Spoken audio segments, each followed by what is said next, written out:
What up, guys and ghouls? Hi, hello, hi, how are ya? Welcome back to another episode of Fright Mic. I'm Sam. That's not the accent. Hi, how are you? Hi, how are ya? I'm Liz. And today we are driving in to a new month. Ooh. A new theme. That's right, baby. It's Hell on Wheels. It's Devil Driver. It's Automo Squeals. I don't know. Pun away. we are talking about evil cars. Hell yeah. All month long. Which is so exciting. Which is funny because we know nothing about cars. I mean, not nothing.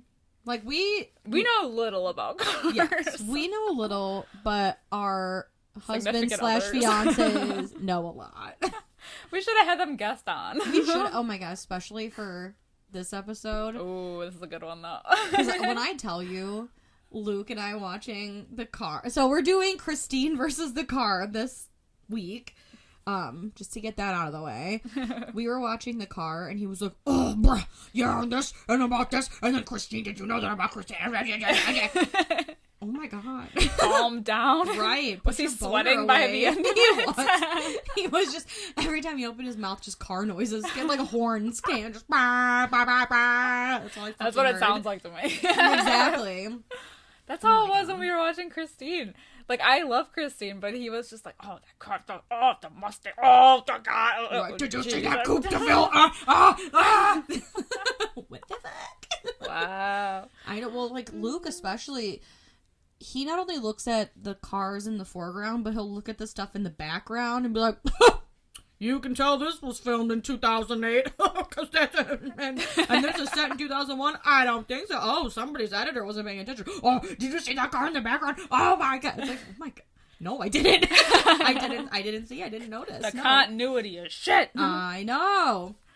Either way, despite not knowing a whole lot about cars, I love both of these movies. I'm so happy that we're doing this. There's quite a few movies we're doing this month that I love. I know you love. Absolutely. It's coming in the next couple of weeks. Yeah, we're excited. We're excited to do this. Yes, let's put our pedal to the metal. Is that how you say it? Yeah. Put your pedal to the metal. I'm shifting into fourth gear. I don't know. I'm so sorry. I was about to say shifting into hyperdrive. I think that's space. Ludicrous speed. Oh, anyway, dear God. We got a fright fight this week. I'm very excited. It's been our first in a while. It has been. I missed them. Yeah, me too. But we thought this would be the perfect pairing. So, The Car came before Christine. Yes. But after Jaws. And I'll say that I feel like The Car is Jaws on wheels. Absolutely. Oh my god. So it's interesting. It's interesting. Interesting is the word, yes. That's what I'll say. I like it, though. It's not bad. It's not good. But it did make... There's a Brolin in it! No, I know. That's... I'm like, why are you not dead on the floor for this movie? I was literally barking. Oh my god, and he's I know how you shirtless feel about just, the Brolins. That's a sandwich. I'd be like the lettuce in between. Are they the meat or are they the bread? They're the meat. They're the man meat, baby. Oh my god, yeah, James Brolin in The Car. James Brolin was in Amityville Horror. I don't remember now if this came before or after. I think Amityville before. Horror. I don't know. Oh no, I don't know. But he's fine. Did you know that he's married to Barbara Streisand now? I did not know that until I was James Brolin? James Brolin is married to Barbara Streisand. Shut the fuck up. I'm looking it up right now. I don't believe it. I was doing research for the movie, and I'm like, just out of curiosity, like, who is he married to? Yeah, Barbara Streisand. Wasn't his first wife, but is now. Oh my god, good for her. I love her too. So, like, I mean, power couple. God. Oh my god, yeah, from 1998 to now. I know. I did not know this. I didn't either. Son of a bitch, Barbara, you've done it again. Babs. Oh, it says his first wife died in a car crash in 1995. Ooh, sad, but yet topical. I know, for this episode. Because of the cars, yes. Ooh, yeah. Oh my god, that literally shook me to my core. Yeah, so this movie is interesting. I guess, so, We'll get Christine there. first. We'll do Christine first, yeah. Because A, I like it better, and B, I feel like a lot of people maybe probably would come also for feel Christine, the same way. Yes, and dip out at the car. No, don't dip out at the car. So Christine, directed by John Carpenter, came out in 1983. Oh my god, I was only 30 at the time. I'm just kidding. Currently has a 6.7 out of 10 on IMDb. 69% Rotten Tomatoes. Boo. Pretty good. It's a good score. I like to see it. Based on the adaptation of Stephen King. Yeah. Which, supposedly, allegedly, the movie came out before the book, or the book... They greenlit the movie before the book was finished. Oh, okay. Supposedly. I don't know. That's just what I read online. I need to read more Stephen King books, I feel like. The ones that I did read were okay, but I feel like... I don't know. I just feel like once you've read, like, a few... You read them all. You know? Like... He has so many. He has a lot. He writes, like... I think we talked about this in our Carrie episode. I'm like, he writes a book. No, he writes, like, 2 books a year. Honestly. Well, and some of his books, too, like, are... I guess I can't even say that now. What am I trying to say? Some of the books are, like, dry, or they follow, like, a formula, so they're different place, different time, different object, but I feel like they all kind of follow the same situation a little bit. That probably happens a lot with authors that, like, chug out a lot of books. They find, like, a pattern that they can stick with and just change out certain things. And I'm not saying he's a bad writer. Yeah. I just feel like he doesn't have enough variety. Yeah, I think you're gonna have that with, you know, especially if you're sticking to the same genre, you know? Yeah. I mean, there's book series I like that there's books, like, in that series that I'm like, eh. Yeah. I think you're just gonna have that. But it's interesting, too, because I feel like with Stephen King movies based off of his books, you can tell, like, it's a Stephen King movie. Like, when we watch Pet Sematary, I can tell it's a Stephen King, like, movie. They take place in Maine. Right, like, everything is, like, not a seaside town, but it's, like, I don't know. It's a small town. This one's California. Yeah. That's new. Yeah, but it's interesting, though, because, yeah, you can tell this movie is a Stephen King book movie, but yet the John Carpenter influence is there. Absolutely. It's a strong pairing. Yeah, like, the story is, even though it was his story, like, the characters and the creepy scenes are, like, the influence of John Carpenter creeping in. You know what? And the funny thing is, so John Carpenter directed Christine. John Carpenter, I mean, okay, he also did Halloween, which the little girls that we're going to talk about later in the car are Kim and Kyle Richards, and Kyle Richards was in the original Halloween. Hell yeah. Directed by John Carpenter. Woo! So, it's a little Carpenter connection, I suppose. Yes. I'm going to go with it. Yeah, I think it's a connection. Yeah. Why love not? that for us. I love that for us. Yeah, so Christine is one of my favorite Stephen King adaptations. Hands down. Me too. Like, I love Carrie, too, but I think, I don't know, there's something so interesting about this movie. I think with, in particular, Arnie, he has, like, a full-blown character arc. Yeah, I know. It's like, it's crazy. Yeah. And you know what? I don't really think he's, like, that bad-looking either. Yeah. I'll just say that. That has nothing to do with anything. I think everybody in this movie is pretty good looking. Yeah. I mean, I think it's cool. So I guess they had ideas on who they wanted to cast as far as, like, big names. Like, I know Kevin Bacon, he turned down, or I think he was going to do this, but he did Footloose instead. And they were going to cast, oh God, who the fuck were they going to cast for Lee? But they decided it'd be better to cast basically, like, unknowns for this movie. Oh. Which is kind of cool. Yeah. You know? Yeah, because I hadn't seen him in anything else besides this when I first saw Christine. I only know him from another movie, which is Back to School with Rodney Dangerfield. Oh, yeah. But I think it came out after this. Okay. That's really... And that's Arnie that I'm talking about. Yeah. Yeah, I don't really know anyone else from any other movie. Yeah. His character arc is, like, insane. Because I know that throughout this movie they say like the dates, so like time has passed. But for some reason I like ignore that. I don't know why, and I'm like, because obviously time has passed from the beginning of the movie to like by the end of it. I'm pretty sure like months have passed. Because when he gets in the relationship with Lee, like they're already like hot and heavy, and they've been out on dates before. By the time that Dennis finds out about them. Right. And you're like, where did this come from? There was one second where Dennis was going to ask Lee out, and then she said she has a date, and now they're showing up at the football game together, and like... I know. It's like, that's the thing. So this movie takes place in September of 1957 when they're creating the 1958 Plymouth Fury, which is Christine.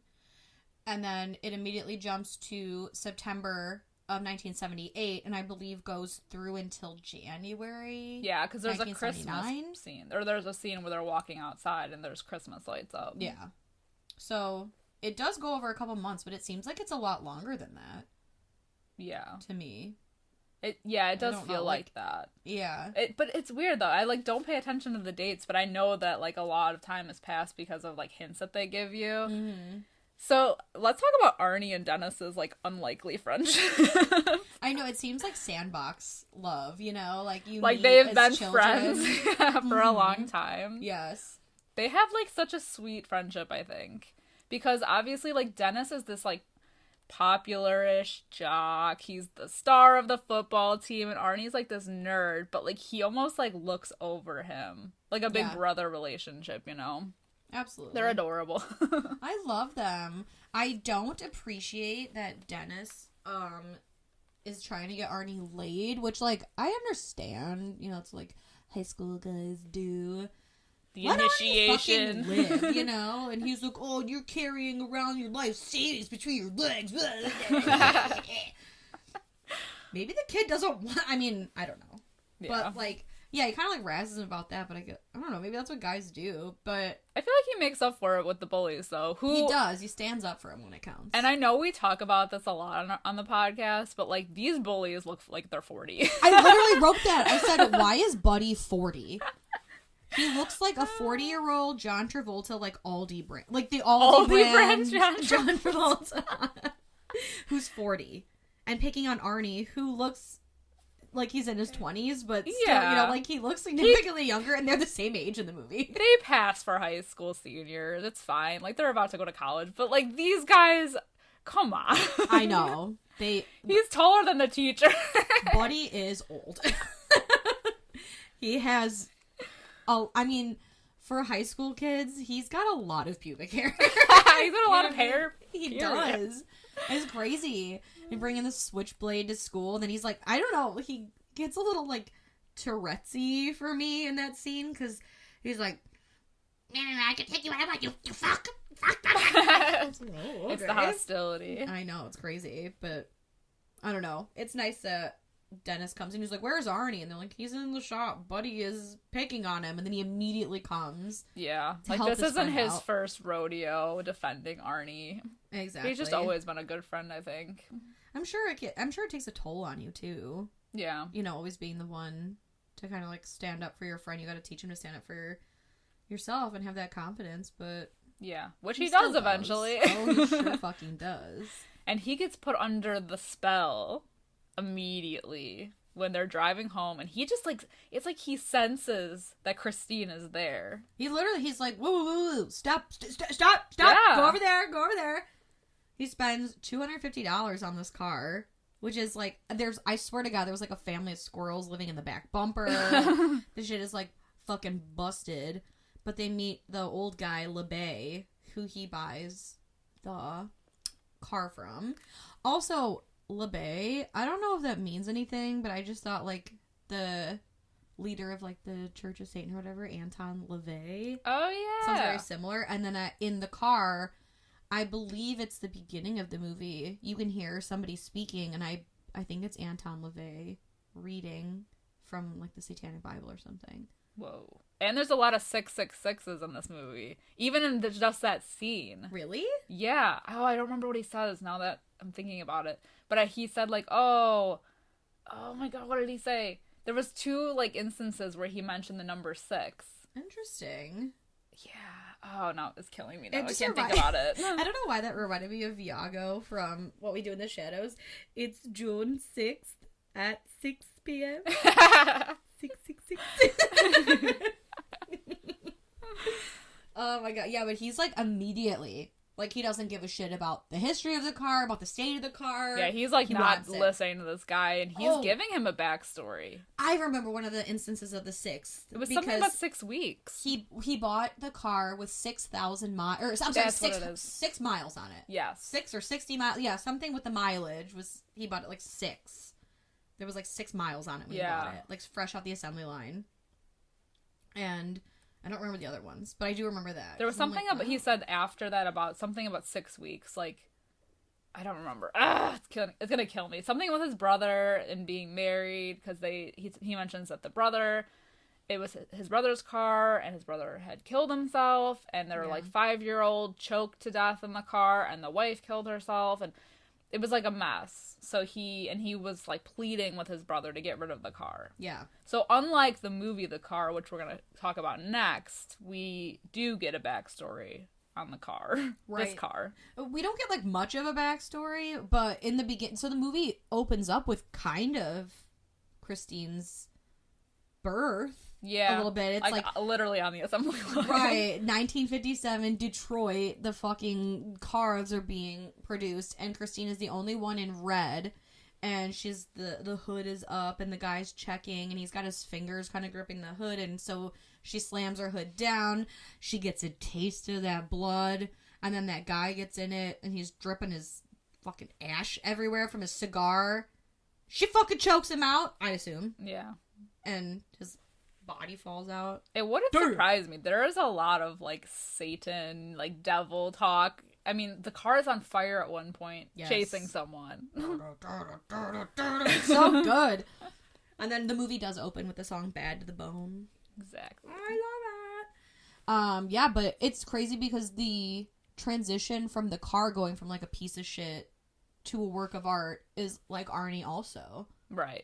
They're like transitioning Together. at the same time. Yeah, it's so weird. And that's like how you know time has passed. And yet people, like, when he shows up with the car at the football game, Dennis is like, how did you turn that piece of shit car into this like immaculate thing, you know? Mm-hmm. It's like crazy. But also this car has like supernatural powers too.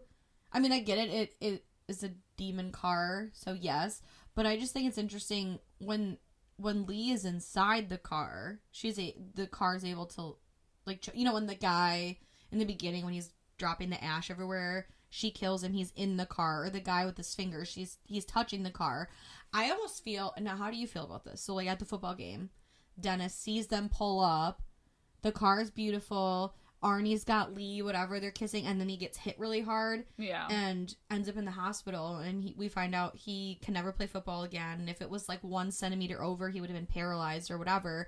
But the scene before that, Dennis goes to the shop where Arnie's keeping it and tries to get into Christine, and she plays that song, like, you keep on talking about you can't come in, so he can't get in. And I don't know what he was planning to do, but it's almost like, did she cause him to have that accident? I think so.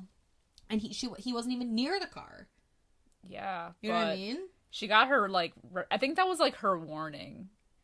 Like, her, be, like, yeah. Don't fuck with me. Yeah. Kind of thing. I got you, bitch. Yeah. Yeah, that's wild. But it's interesting that she doesn't kill him, because then he goes in the car in scenes afterwards. Mm-hmm. You know? Yeah. So it's interesting. That was like her warning to him. Yeah. She figured he's crippled for life. I mean, yeah. I've done enough. Yeah.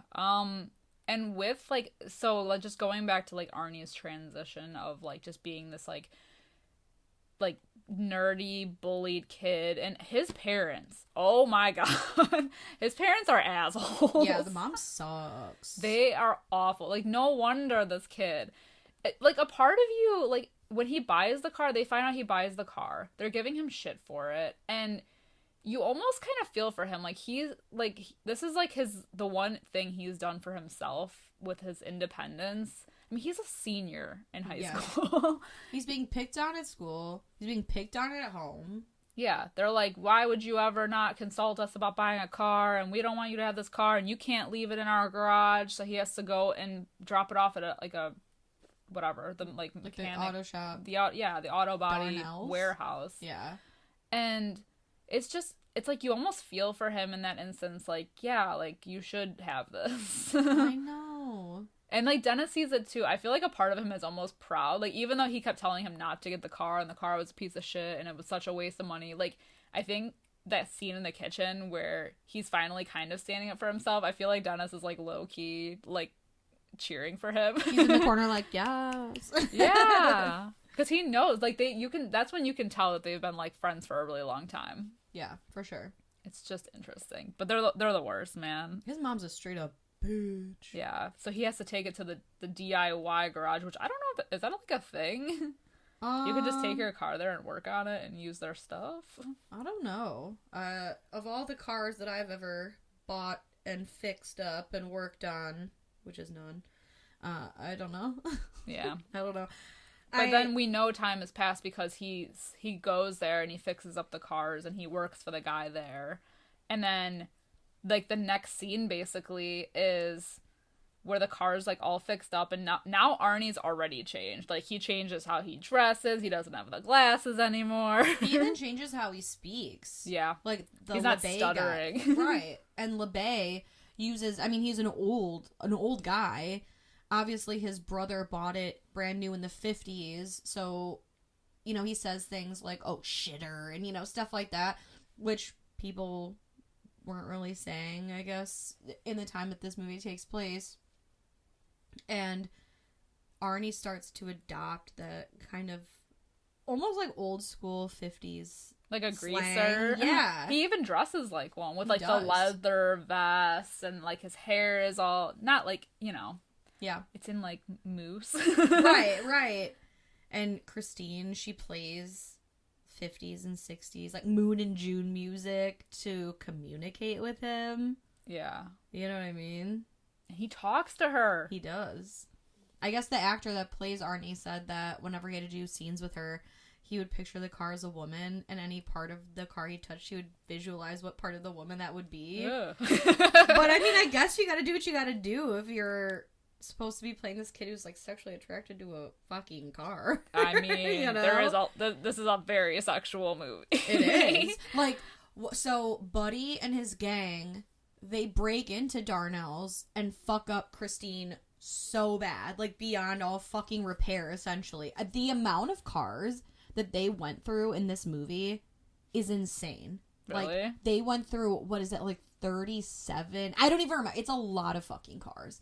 So Darnell's garage, I guess, was an old wire factory, and half of it was, like, set up to look like a shop for the movie, and the other half was actually turned into a body shop to work on and store all of the cars that they were using for this movie. Oh, shit. So, like, they went through, that's the thing that Luke gets so upset about when you bring up Christine, is the amount of cars, the amount of these cars that they ruined. Ew. Just fucking ruined.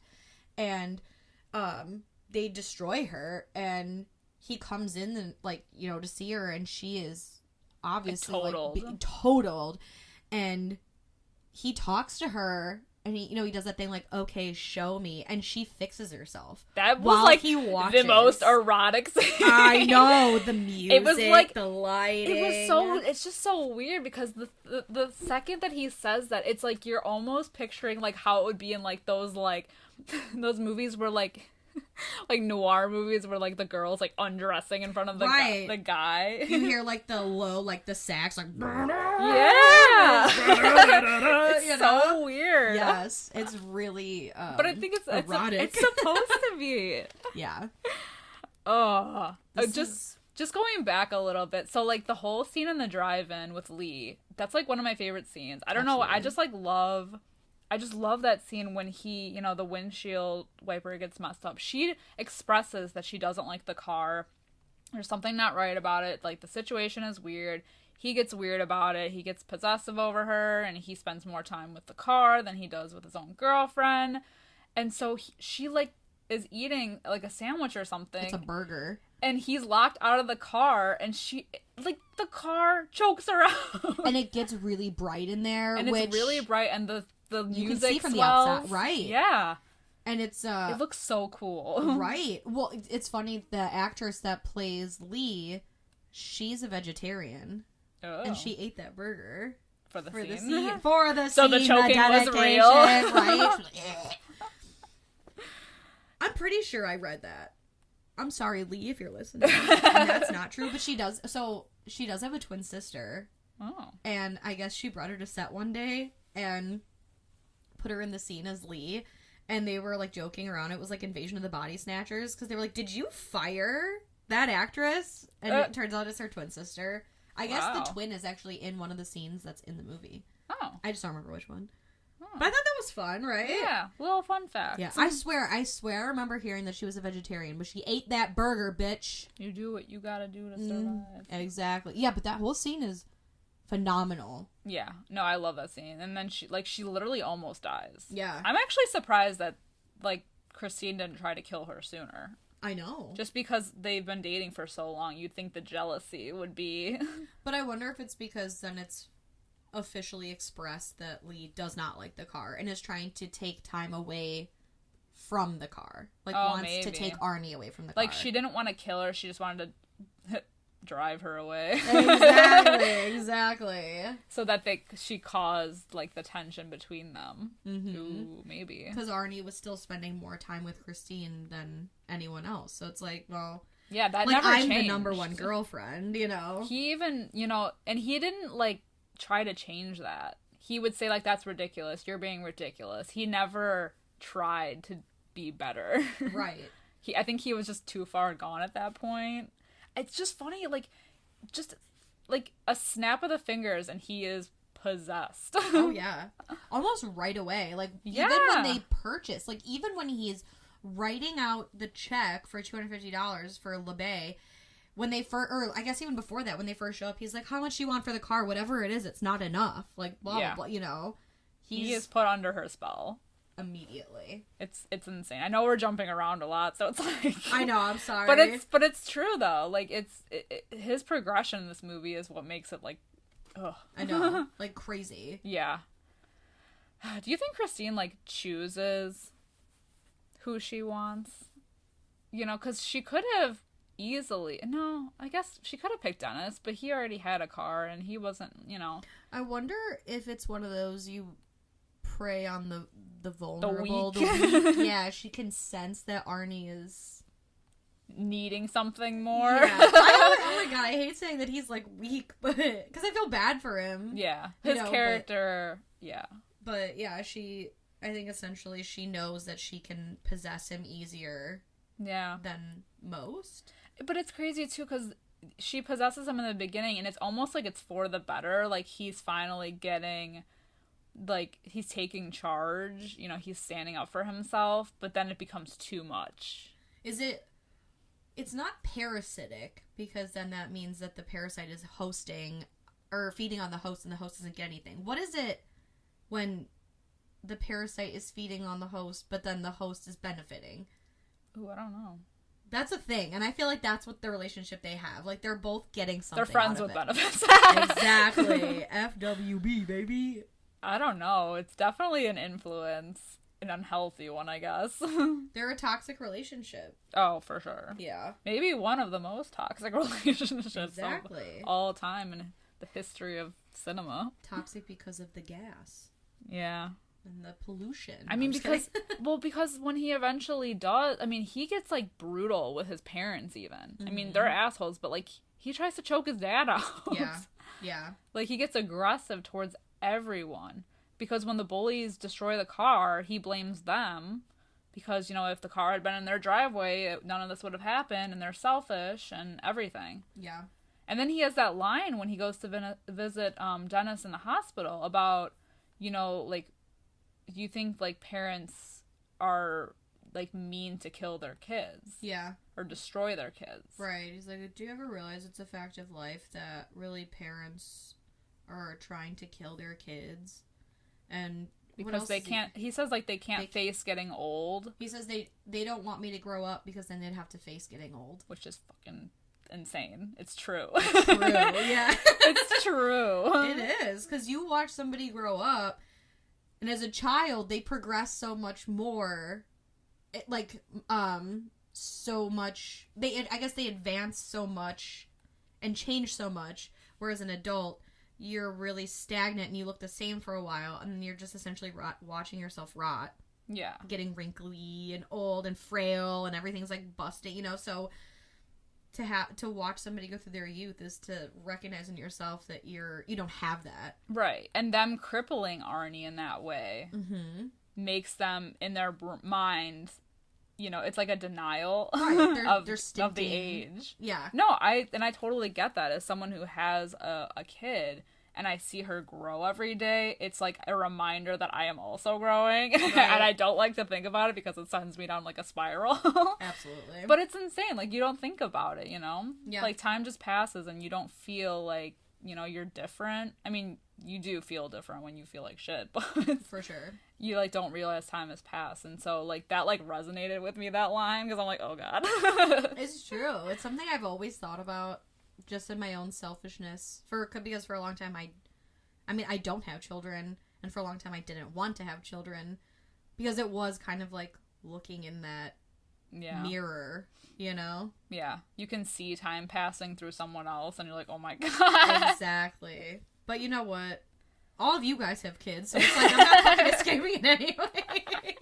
Yeah, you're gonna be forced to watch her grow up. So. I know. Might as well just have one of my own. But the thought is terrifying. It is. So it's like when he said that, I'm like, oh damn, it's true. Yeah. You don't want to believe that, but yeah. Yeah. By the end of this movie, he's like a full-blown man, baby. Yeah. He essentially, like, I don't know, I feel like he loses his virginity to the car, even though I'm sure... do him and Lee ever have sex? I don't think they ever say. I know that, like, shows him, like, touching her titty in the drive-in, but I feel like, in a way, he, like, lost his innocence to the car. Oh, for sure. You know? Yeah. Well, then once she goes on the murder spree of the bullies, which is so good. She picks them off, like, one by one, starting with the, I don't know what his name is. Is it Buddy? Buddy's the main guy. Oh, okay. Yeah, I don't remember... The one she crushes. Yes. That's Holy shit. Insane. She, like, warps herself, like, it's to get into that little crux. And, like, and then the cops come around. They're, like, questioning Arnie because it's, like, the red paint was found at the scene, and it's his car, and it's, like, all this stuff, and people are IDing the car. So... But even the way he talks to the cop is like... You know what the funny thing about the cop is? And again... Henry Dean Stanton. Right? The funny thing about the car... And I mean, I guess correct me if I'm wrong, because, again, I'm not a car person, but I'm fairly confident that the car that the cop drives that's always questioning Arnie is also a Plymouth Fury, but just an older model. Is it? Like a 70s model. Oh, I have no idea. So it's like Christine, but no. But previous. Right? And I could be wrong. I could be totally wrong. But I thought that's what I had heard once upon a time from Lucas. I was going to say from your fiance. Correct. So I could be wrong. Yeah. And then, but the rest of them, the murder spree with the rest of the bullies is good too. Like, the explosion at the gas station and... It reminds me so much of... And I know Creepshow came after this, but it reminds me a lot of Creepshow 2, the very first sketch with Old Chief Woodenhead. Oh, yeah. Where they they fucking kill the store owner. Yeah. And then he comes to life and picks them off one by one. Mm-hmm. It just to me, both scenes remind me of each other. Yeah. Christine reminds me of that, and that reminds me of Christine. And it's creepy, too, because with the first bully, you know, he's getting chased around by the car, and he thinks he loses her.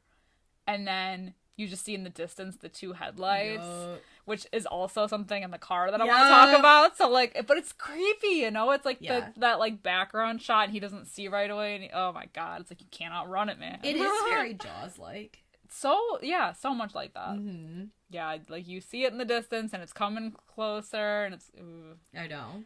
That's the John Carpenter I see. I love it. It's that so creepiness. Good. Yeah. Yeah, so then with the explosion. So there's the explosion at the gas station. The car is set on fire, yet continues to drive to kill Buddy. And the windows are blacked out, so you don't know. Yeah. And, like, you know that Arnie's not in the car, but you don't know that Arnie's not in the car. You're like, Right. people that would see the car don't know that. Right. You know, nobody's driving it. Evil is driving it. Passion. Rage. Right. Yeah, I guess they blacked out the windows, so you couldn't see in, but I guess it made it really hard for the stunt drivers because they're blacked out windows, and then the scenes were shot at night. Yeah. That makes sense. Yeah. Sucks. Well, he kills Buddy, he runs him over, and then the body's set on fire. Absolutely. Fuck that Insane. guy. Yeah. Piece of shit, motherfucker. Don't mess with Christine. Never. Yeah. It says it right there in her name. Fury. But the flaming, like, the shot of the flaming car. I know, it's Demon. so good. And it's at night, so it's extra creepy. Ugh. Demon from hell, baby. I know. I love how, like, Christine returns herself to the garage, too. Oh, yeah. She's like, well, Daddy will be home soon. Aww. Daddy will be home soon. I gotta repair myself. I know. Well, it's interesting, too, because, like, after that, or I guess while this is all going on, it's like a slow shift in relationships between, Arnie, Dennis, and Lee. Yeah. Because at first, Dennis goes to ask Lee out, and she's like, no, I have a date already. And it's, you know, his friendship with Dennis is kind of put on the back burner with Christine, and then, you know, like, Lee and whatever. And as things progress, Lee starts to turn to Dennis more. Yeah. And, like, now Arnie is, like, kind of the outcast, you know? Right.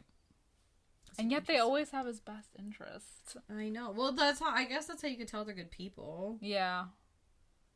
Because had that been me, I'd been like, you're leaving me for a car? Yeah. I mean, I guess that's who I'm marrying, but he's always working on his damn But cars. when he picks Dennis up, when he's, like, drunk, yeah. that's, like, the final straw, because he's completely turned at this point. Yeah. He's completely turned to the dark side, and, like, And then that's... Dennis sees it. Is he driving the car, or is the car just driving and he's in it? Like, you know what I mean? I mean, he lets go of the wheel. Right. And it's still going. It's crazy. Yeah. But he's, like, wasted. Mm-hmm. Mm-hmm. So they get the plan together to lure the car to the garage, to destroy it.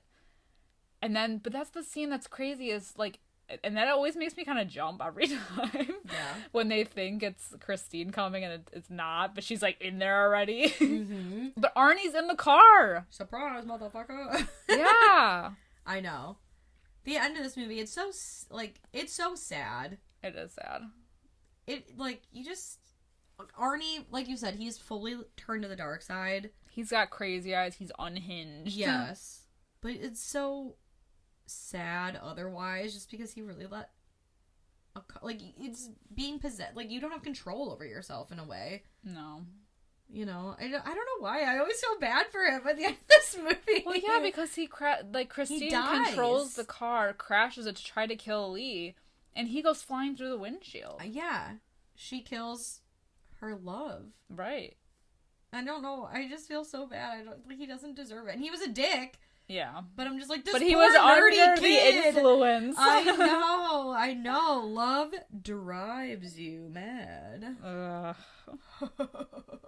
Yeah, so with I'll see Arnie myself dead, and then they finally destroy Christine after, like, basically using a bulldozer to try and crush it.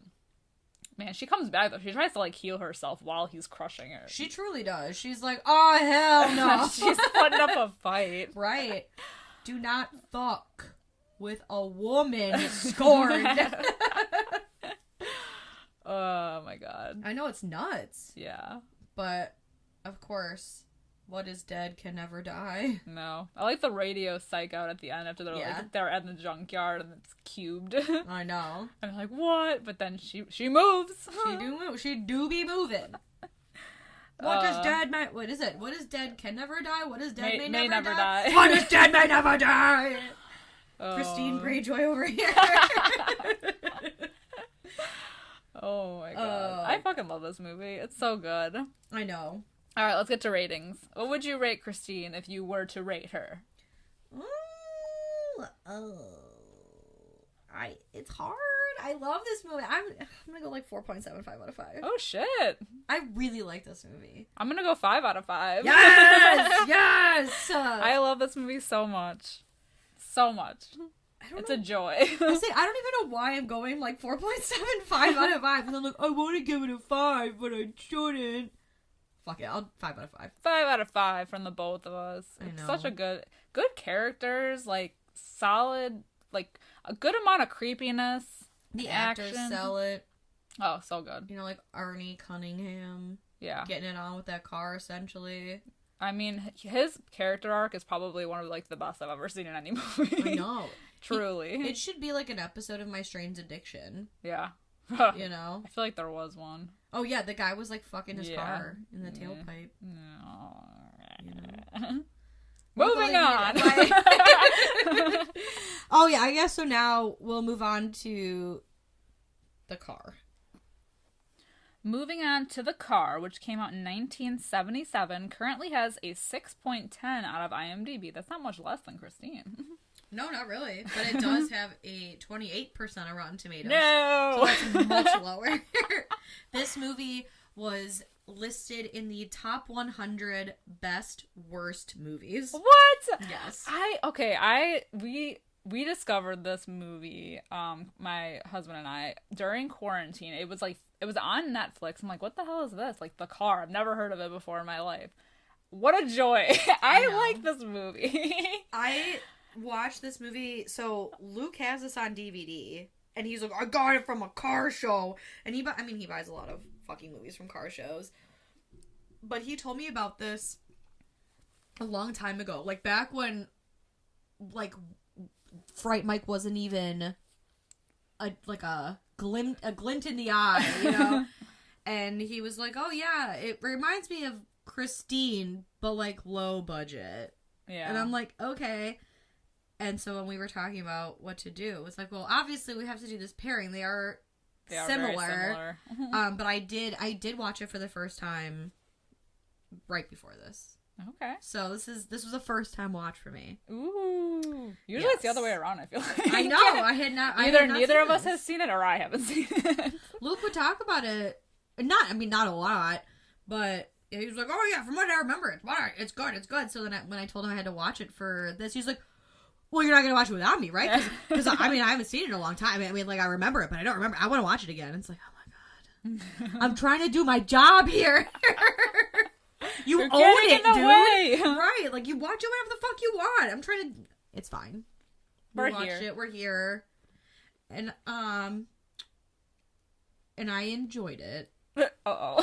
This is gonna be another polarizing episode. I can feel it. I enjoyed it enough. I have reasons, and I know that I've talked about these particular reasons, but like in other episodes. So I think it was when we were talking about Poltergeist, about how movies needed more like character development scenes. Yeah. I feel like this movie was really good about doing that, particularly with Wade and oh my god, what's the girlfriend's name? Lauren. Like just the scene in the beginning with them, you know, she's his girlfriend, his wife left him and left their daughters, and just like their relationship is so cute. But even with him and like the other police officers, like there were so many good moments, and him with his daughters, like so many good character development moments that I feel like not a lot of movies have anymore. That's fair. So I think there was like a lot of good. I don't know. It like makes you care about them more. It's not just like a go go go go horror. Blah. It is true. Yeah. No, that's true. Like it's nice.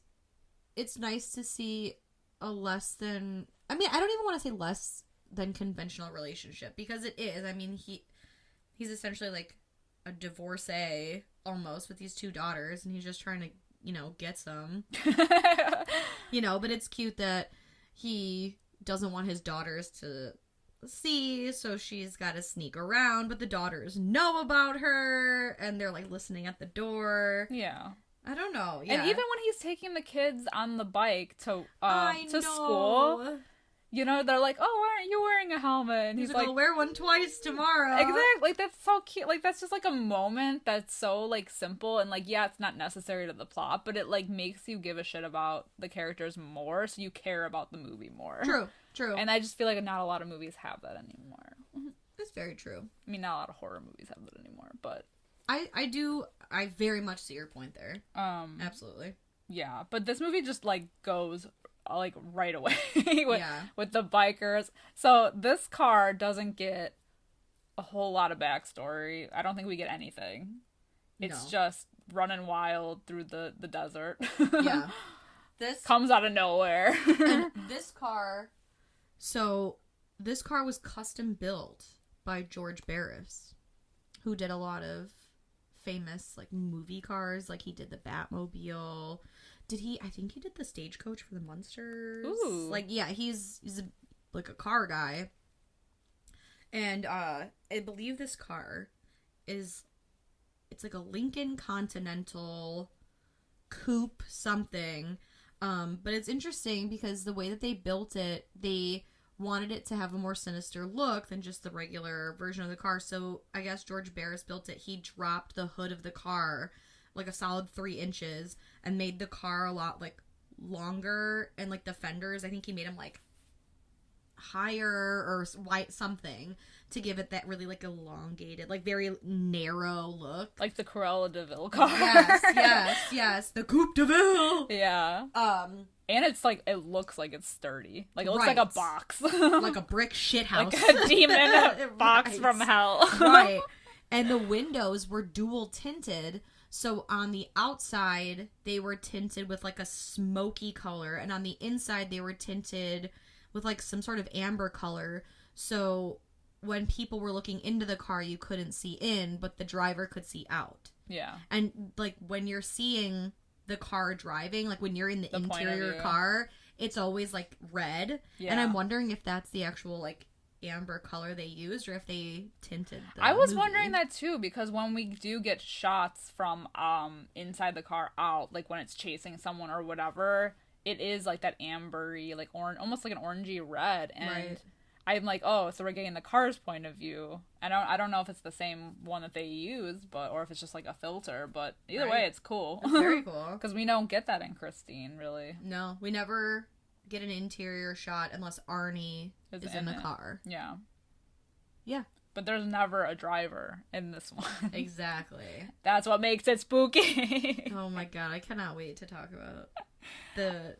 You know what, let's just go for it. Also, just the car horn alone, that has to be like a truck car horn, right? I mean, sounds like it. Supposedly, allegedly, because the car horn always does the same, like, pattern, apparently it's Morse code for the letter X. Oh. I don't know if that's true. I don't know Morse code. Yeah. But I don't know what the significance of the X is. No. Other than X marks the spot. Ooh, Target. Target's on Target. We're Xing you out. Cross you out. So he kills the bikers. It's the opening scene of the movie. It comes out of nowhere. This car, I feel like it goes from like town to town, terrorizing and killing everyone. Right. Like it makes you wonder, you know? Yeah, because this is like a small town in Utah. Yeah, literally like the middle of nowhere. It almost reminds me of like Tremors. Just like a small town in the middle of nowhere. And yeah, like it comes upon like the couple that's bike riding and like off the cliff, and it's like sideswipes the girl, yeah, so that she falls down the cliff, and then sideswipes the guy and he falls off this like massive bridge. I do love pretty fucking brutal. I love that the car is using its bumper to tap the back tire of the bicycle, but it doesn't affect him at first. Like, it's a bicycle getting tapped by a car going God knows how fast. You wouldn't think like one little tap to the back wheel would take the bike out immediately? I don't know. I don't know how that works. Yeah. But yeah. They never stood a chance, man. They truly didn't. That's what you get for wearing super short shorts. For both of them. Oh. On both accounts. Well, it's actually sad to me when he kills the hitchhiker, because he's like kind of funny. He has like his own little banter to himself. He's got a French horn. I think his name is Johnny. It's very Peter and the Wolf. I think it is. Yeah, John Morris. Yeah. The hitchhiker. He literally watches a man abuse his wife, and then he's like, anyway, I got this French horn. Here's Wonderwall. It's the line that he says when he sees the car approaching. He's like hitchhiking, and he's like, it's going to be like a 34-year-old nymphomaniac. That's true. Oh, man, he gets, like, mowed down. He does. It's so sad. Talk about never standing a chance. Yeah, no, Jesus. He doesn't. Is there any way to really escape a car that's going after you? I mean, is it like an alligator situation where you can zigzag? Right, that's what I was, because everyone just kind of runs straight. Yeah. I feel like I would violently turn. Right. I would do like a dodge, duck, dip, dive, dodge. Or like keep doing U-turns. U-turn. U-turn. Well, no one tried anything creative. It was like the little kid, Rickon. Oh, right? yeah. In Game of Thrones. In the Battle of the Bastards, yeah. Do a zigzag! You're just... That's adorable that you think you can just run straight and nothing's gonna happen to you. Love that for you. Oof. Idiot. But yeah, I would have tried something. He was like, in like a quick juke to the right or something. Yeah, he could have hid behind the house. Right. Yeah, poor Johnny. I know. Rest in peace. We hardly knew ye. Yeah, so the cops investigate the whole thing. Yeah, Josh Brolin unfortunately puts a shirt on. Which sucks. But then I don't they just think it's some crazed driver. Like they don't even, and it's funny too when they're questioning the couple. And they're like, we didn't see anything. Well, maybe we saw this, but we didn't see anything else. Right. What'd you see? That's right. You didn't see shit. I know. It was like so weird. I feel like there are parts of this movie though that are just fucking weird anyway. Yeah. Like not too long after we are shown Lauren, the girlfriend. She's outside with a group of kids because she's a teacher, and the one lady comes up. She's like, "May I speak with you privately?" And she unrolls this large piece of paper. It's like schematics to a building. That's how large it is. And it's a picture of like, I think it's Lauren. It's like a little doodle. And she's at the board and she's like butt naked. And she's like, "Did one of your students draw this?" And she's like, "I don't know. It could be this person. He always gets the proportions off." They're like laughing. Like, I mean, at least one of them's laughing about it. Yeah. Why are you laughing about that? That's weird. It's a teenage, not even a teenage boy. It's a little boy. Yeah, but like, if I were that teacher, I would be afraid to get fired. I mean, I guess maybe that's because I don't live in the 70s. Yeah. I guess it was a different time. Yeah, but if some little kid was doodling my butt, I'd be afraid to be going to jail. Yeah. You know what I mean? And here she is like, "Oh, he never gets the proportions right." Ma'am. Oh my god. I don't know why that. I was just like watching that and I was like, I am uncomfortable. I'm a little uncomfy here. But they're like, is she a band teacher or is she just like a teacher that also I think she's just band? I don't. Oh yeah, because she was teaching them how to like in the yard, schoolyard. Right, and then later with that parade, she's there. Yeah, maybe. I don't know. I'm very confused as to what Lauren actually does. I think she might be like a band teacher. Maybe. Nerd. I don't know. Maybe. Yeah. But then they find the couple on the bridge when they're the cops. Yes. And I love that through the whole movie they seem to be trying to catch this car and they're putting up roadblocks, but the roadblocks are doing nothing. I was gonna say it's the desert. Just drive around. Right. They just are like, put some more roadblocks up. Just keep putting. What points are you looking at? Well, especially because he like James Brolin. I'm gonna keep saying Josh Brolin. I feel like James Brolin keeps like he says a couple times that there's only one road in and out of town. But like the car's off-roading for half this movie. I know, and it makes me wonder where the car's going in between kills.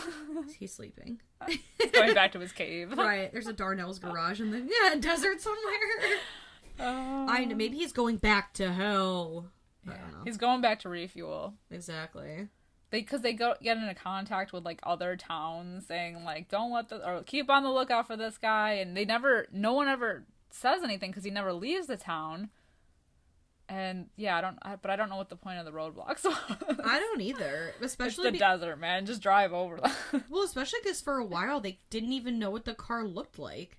Mm-hmm. They were like, put up roadblocks and just look for a car that looks like it may or may not have killed a few people. It might be gray, might be black. Could be a van. Could be a motorcycle. I think the cop even jokes about that, though. He's like, I don't, because they're like, oh, tell this guy in this other town to keep a lookout for the car. And he's like, I don't know what I'm telling him to look for. Right. I don't even know what to tell him to look for. It's, yeah. Yeah, this whole operation's a little... Yeah, but I like the cops, though. They're like, so they have, like, their old school, like, board of like where all the cops are, or like their posts and everything, and I think he's the chief, the police chief, and they're like all worn out. They've been trying to like figure everything out. So he goes to the bar and he's like, I'll meet you there. This is a good scene too, because he's like crossing the street. Yeah. And you just see the car headlights out of nowhere, like coming for him.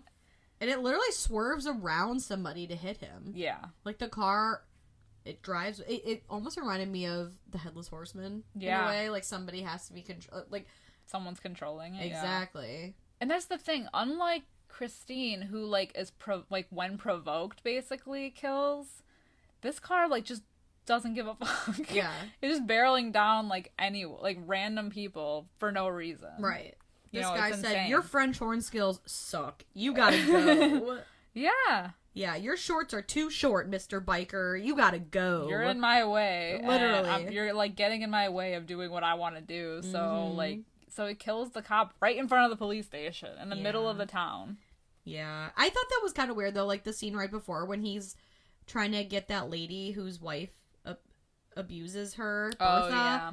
When he's like, just admit that he's beating you and I'll write the report. And she's like, no! And then runs off and he's like, I used to love her.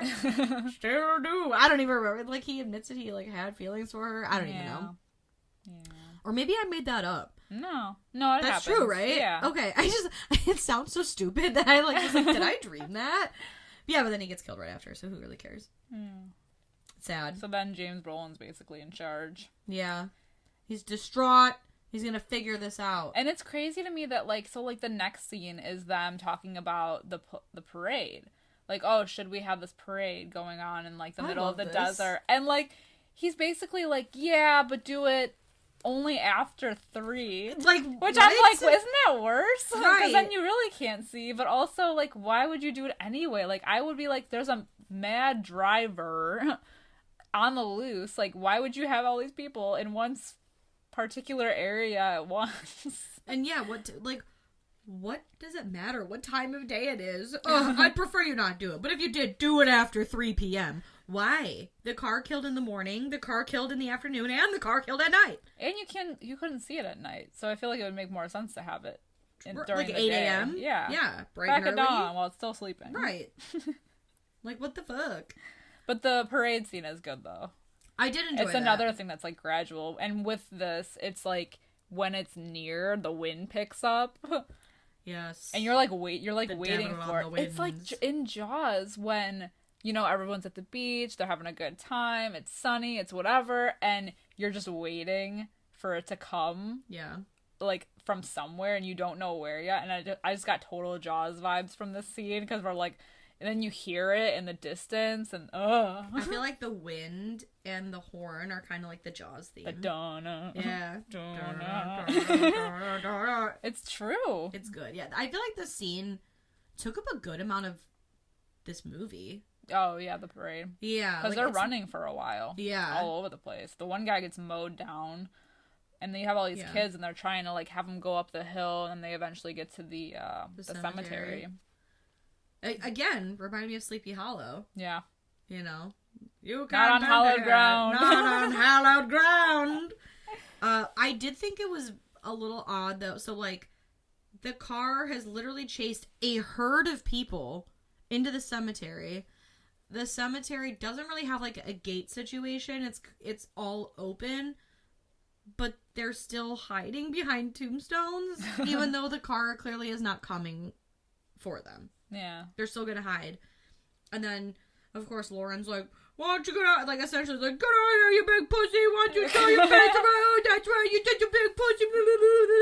And the car, just, nobody ever exits the car because there's no driver of the car. But he does throw a temper tantrum. Yes. He does, like, the donuts, and it's, like, a temper tantrum. Yes. It's reminding me of, like a horse. Like, like, yeah, he's all pissed off or whatever, and she keeps antagonizing the car, which really just comes back to bite her in the chassis later. Yeah. That was a car thing, because cars have chassis. Yeah. Car pumps, car things.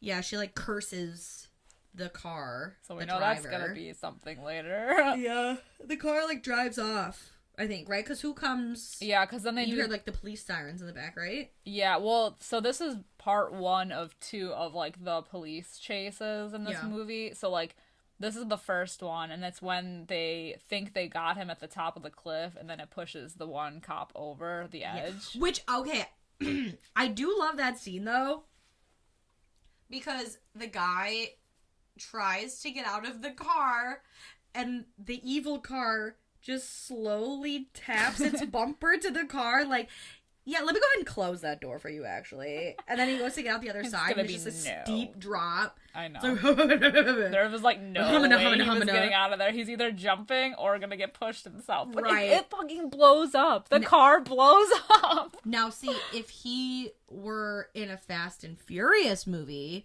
he would have somehow been able to exit out of the car and, like, run up it. On a tightrope. Exactly. As the explosion was happening simultaneously. Yeah. Alas, he is a small Utah town cop, and...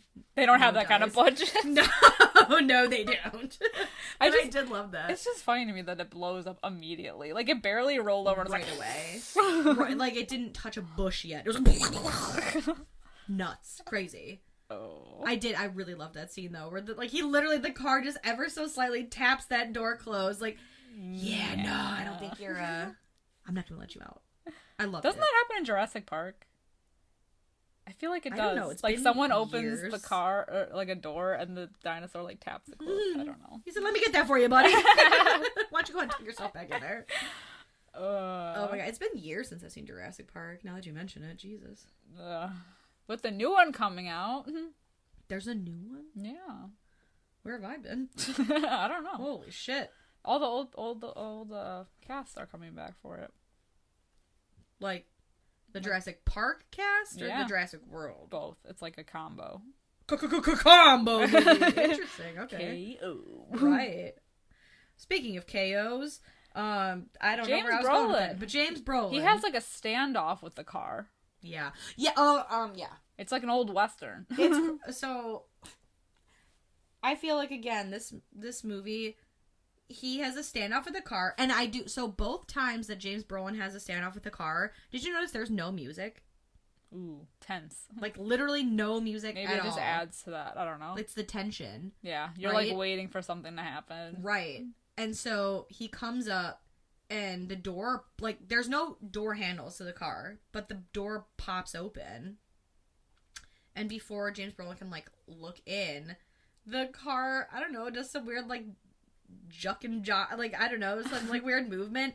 And then James Brolin's like, oh! And then he's in the hospital with, like, a head injury. I feel like it pulls forward strength. like an inch. Yeah. And he's like, oh! It's got super strength. And this part, of all the things that I could have problems with this movie, I feel like these, like, couple scenes, because he's immediately got, like, some weird head injury, and then he's in the hospital, and then I feel like next thing you know, Lauren, it has someone drive her home, right? Oh, this is, like, such a good scene. Yes. And she gets home and calls James Brolin from her home, calls his hospital room. But then after, so we'll just talk about this scene then, because she's, like, on the phone with him, and she's like, no, I'm home, what are you talking about? I'm not going out anymore, oh, no, I'm gonna stay here, James, tell me what to do. Because she hears it. Yeah. So she gets dropped off, the other police officer is like, I'll be back, I'm gonna go check on my family, whatever. So she goes in, but before she even gets in the house, the wind picks up again, so we know that the car is near, and so she runs in the house, so we're like, okay, she's safe, she's in the house, whatever, and she could hear it revving, so we can hear it in the distance, and it gets closer and closer, and she's on the phone, and, like, in that, like, picture window in the front of her house, we just see the headlights coming and creeping closer, and the fucking car plows through her house, killing her. Like, at 200 miles per hour. Yeah. The rage. Crazy. But this is my problem. That scene, like, that standalone scene, cut, print, perfection, and the Oscar goes to everything around that scene. Again, he gets knocked on the head, he's in the hospital, she calls him from her house while he's in the hospital, and the very next image that we see after she's killed is He's Josh fine. Brolin on the porch, not even a bandage around his head. And he's like, oh, she called me. She called me. So now you're good. Oh, okay. He made a miraculous recovery. It was a miracle. I asked Luke, I was like, well, who's this guy now? I was like, he looks like James Brolin. And he was like, that is. And I was like, okay. Oh, okay. I see. And then he's just fine after that. Well, he's just fine. Yeah, I think it was surprising of them to kill her. I don't know. It was, I mean, honestly, She was who like would've a main, suspected? you know? But it's like her death that leads them to the realization that the car is evil. Because the guy's like, I get it now. Why the car didn't go in the cemetery? It's hallowed ground. She cursed the car, and so it came for her. So they get dynamite. Well, because how else do you kill a demon car? I don't know. Yeah. Yeah. But so this is the part in the movie that I feel like is a little bit long. It drags. It's part 2 of the cop chase. And they basically, well, I guess a little bit before that, there's the garage scene too, where James Brolin is going in his garage and the car is in there and it tries to like smoke him out. Which I did like that scene. Yeah, and it's good because it like blasts the horn and breaks the glass, and his daughters are in the other. Yeah, it's very Christine. I did love that though. Like this dumb woman. So like he sees that the car is in the garage. It's like napping. Right. And this lady comes out and she's like, Wade, what are you doing? He's like, go back in the house. The car's here. She's like, what? Wade, what? What are you doing? Wade, what? And he's like, get in the house. Right. Why are you so loud? Shut the fuck up. No, it's she literally gets almost to the garage, like almost inside the garage before he's like, the car is here. She's like, oh. Would not be good in any kind of serious situation. I know. You stupid son of a bitch, you just ruined it. Yeah, no, but that scene was very good. That was tense. Yeah. Because it's like super loud, playing the horn like you said, but then it's also smoking him out. Like you said, like Christine, when he's telling him about how like the husband and the wife died the same way with the exhaust. Yeah. Very Midsommar also. I just feel like it was very like I don't know if it's a she or he. The car wanted him to suffer. It's a she. It's probably a she. I know that anger from anywhere. Absolutely. It's definitely a woman. It's a woman. Oh, it's brutal. It is. But yeah, then there's like a 4-hour chase scene through the desert. Yeah, this is where it loses me a little bit just because of how long it is. You know, like they're on the highway in the desert and, you know, they're just chasing it for miles. It's losing this person. It's killing the car has killed almost all the cops. Yeah. So much so that they had to get the abusive husband to open up his stash of dynamite from nowhere. Right. And help them because they're losing people in this town, this small town, and half of them are dead. It's crazy. I know. They are having a hell of a time rigging up the dynamite, too. Like, I don't know what the hell's going on there. Yeah, they have, like, a whole thing to lure it to the canyon, to get the dynamite, to blow it to fucking hell. Josh Brolin is on his motorcycle, literally trying to distract the car while they're setting up the charges for the dynamite. He somehow, like, Indiana Joneses himself onto a rope. And then it essentially culminates with, like, him and this other cop, Luke. And they're at the cliff edge, and they're like waiting for the right moment, and the car's coming at them, and he's like, "Oh, jump!" And then they like ballet dive in opposite directions in the car. I feel like the car explodes midair. I think I'm just making that up, but it was like it exploded. Yeah. The whole canyon exploded. But not only did it exploded and like a creature formed out of the flames. Yeah, it was like a snake. It was very Voldemort and the Death Eaters, like very that. And it makes a demon noise. It's crazy. The whole canyon's on fire. Thelma and Louise. A hellfire cloud. Right, exactly. Oh my, I will not lie. I did fall asleep during the chase scene. I had to go back and rewatch it. But I fell asleep and then the movie was over and I was like, I woke up like just before the credits rolled, and I'm like, well, that was dumb. And Luke goes, you fell asleep. How would you know? And I was like, no, I didn't. And he's like, oh, really? He's like, what was in the flames of the car? And I was like, Listen. I think I would know. And he's like, tell me, what was it? And I was like, it was the picture of James Brolin's dad. Obviously. He's like, yeah, no. Oh. We're gonna hit rewind. Okay, yeah. I was like, okay, you got me. But then it ends with the nice image of all the remaining cops looking off to the sunrise. Yeah. But then, in the credits, it kind of seems like the car is driving around L.A. Yeah. Or a different town that looks like L.A. Looking for its next victim. Exactly. How did it survive? I guess it's a demon car, so... Whatever.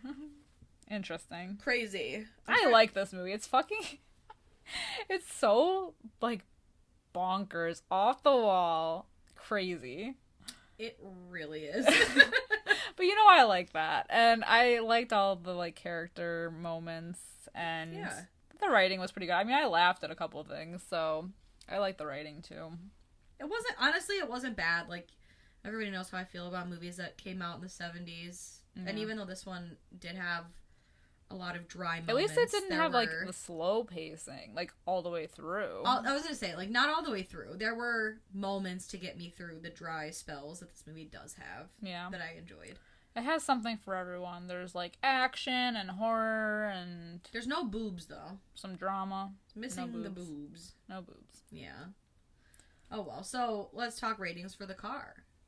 What would you rate this movie? I'm gonna give it a 4 out of 5. I really liked it. Okay. Solid. I feel like yours is gonna be nowhere near me. I don't know. It was so surprising fine. And I don't know. It feels like it could be like a comfort movie. Okay. I definitely don't like it as much as Christine, but it's pretty like close. I mean, they're like each other in so many ways. So yeah, for me, 4 out of 5. Pretty solid. All right. I like the characters. I do love James Brolin. And no one else. His glorious mustache, his rippling muscles. Oh, we didn't even talk about Kyle Richards. Oh, yeah. His daughter. Kim and Kyle Richards. Real life sisters. Sisters in the movie. Kyle Richards in Halloween. She's very cute. Yeah. She's very cute in this with her little pigtails. Yeah, really young. I know. And they were both on the Real Housewives of Beverly Hills, if anybody is like me and likes trash TV and watches it. Maybe not. Okay. All right. What's your rating? Oh, boy. I'm going 2.5 out of 5. Nice. Middle of the road. It was a fine time. Fine for me. Mm-hmm. Yeah. It's always interesting when we have such a polarizing, like, reaction to something, and, like, seeing your face. I know nobody else can. But I just know it's gonna be not equal. I feel like in this instance, I feel like I'm Squidward and you're SpongeBob. Like, exactly. Like, I'm trying the Krabby Patty for the first time, and you're just in the corner like, Although I guess he did like the Krabby Patty, yeah. There's definitely, like, I don't mind movies from the 70s, so, like, I already, that's, like, a thing that I know is going to be different for us. Yeah. With these things, so, and that's fine. Yeah, but there are movies that I like, I'm like, 5 out of 5, and you're like, yeah, I'm gonna go, like, 2.5 out of 5. Yeah, it happens. So it happens. The pendulum swings both ways, baby. You can't all, can't all be go all the time. Exactly. Yeah, but anyway... That's just our opinion on these movies. Woo! So, if you have seen Christine and or The Car, let us know your thoughts on these movies. You can find us over on Facebook, Instagram, Twitter, and YouTube. We are at Fright Mic Podcast. Twitter is Fright Mic Pod. We are also on Patreon. That's right. For a few extra dollars a month, you could be driving our... No, I'm sorry. You can help yourself to all of our goofy, fun, spooky bonus content. We do cover new movies over there. We do fun lists. Sometimes we like to play games.